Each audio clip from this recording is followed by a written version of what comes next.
ඔන්න යාළුවනේ රසම රස කෙසෙල් මුව තෙම්පරාදුවත් හදන්න තමයි යන්නේ. ඉස්සරෝම අපි හොඳ කෙසෙල් මුවක් අරගෙන පුංචියට කපා ගන්න ඕනේ.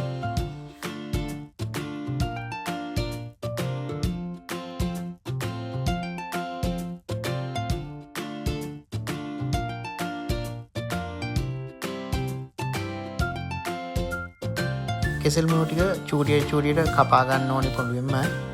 ඒකල්ලා මේ වතුර භාජනයකට මේ ටික දාගන්න ඕනේ. මොකද නැත්තම් කහට අල්ලනවා. ඒ නිසා වතුර භාජනයක් අරගෙන මේ කපන හැම එකක්ම වතුර භාජනයට දාගන්න ඕනේ.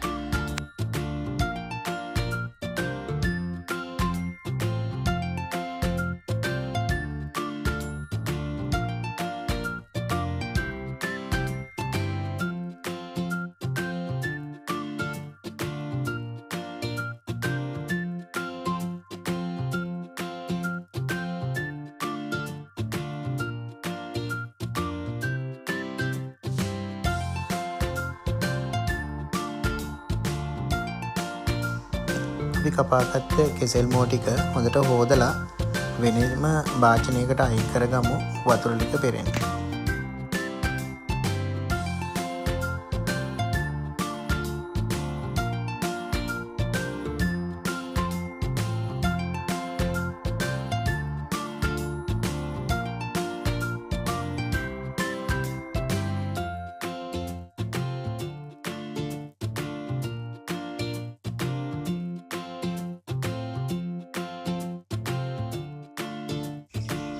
ඒකට අපිට අවශ්‍ය වෙනවා සුදු ලූණු ටිකකුත් අපි පුංචියට කපා ගමු.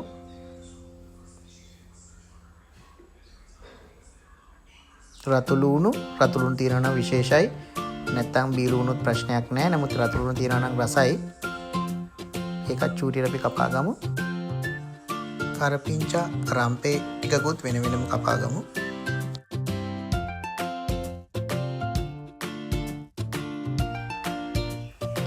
අපි භාජනයක් කරන් රත් වෙන්න තියමු. භාජනේ ටික වෙලාවක් රත් වුණාට පස්සේ පොල් තෙල් මේසේ හැඳි දෙකක් විතර එකතු කරගමු.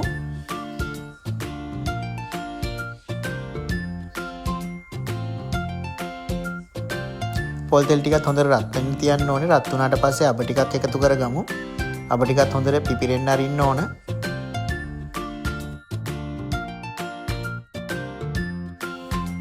අබ ටික හොඳට පිපුරුණාට පස්සේ සුදු ලූණු ටික එකතු කරගමු.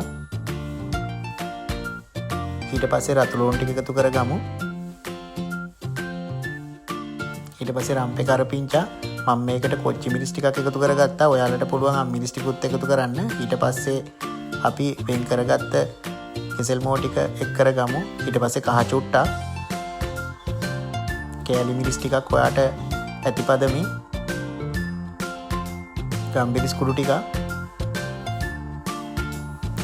ඊට පස්සේ 3-5 ටික, ඊට පස්සේ කුරුඳු පොතු කෑල්ල ඔයාට අවශ්‍ය පරිදි ලුණු ටිකක් එකතු කරගන්න. ඊට පස්සේ හොඳින් මේක මිශ්‍ර කරගෙන ටික වෙලාවක් අපි තෙම්පරාදු වෙන්න දෙමු.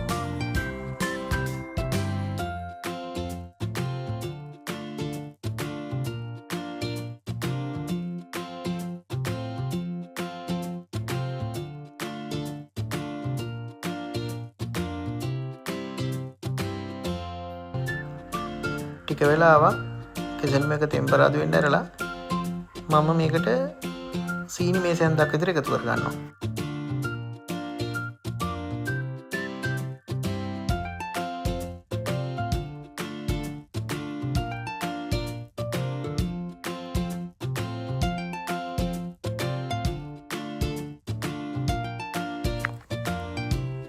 ඉතින් මේ තමයි අපි හදාගත්ත රසම රස කෙසෙල් මුව තෙම්පරාදුව. සුළු කාලයක් තුළදී ඉක්මනින් හදාගන්න පුළුවන් රසම රස කෑමක්. ඉතින් ඔයාලා try කරලා බලන්න. එහෙනම් ගිහින් එන්න ලයිෆ් මීරා තුලින් ආයෙ ලස්සන වීඩියෝ එකක් අරන් එනකම් ඔයාලට සුබම සුබ දවසක්.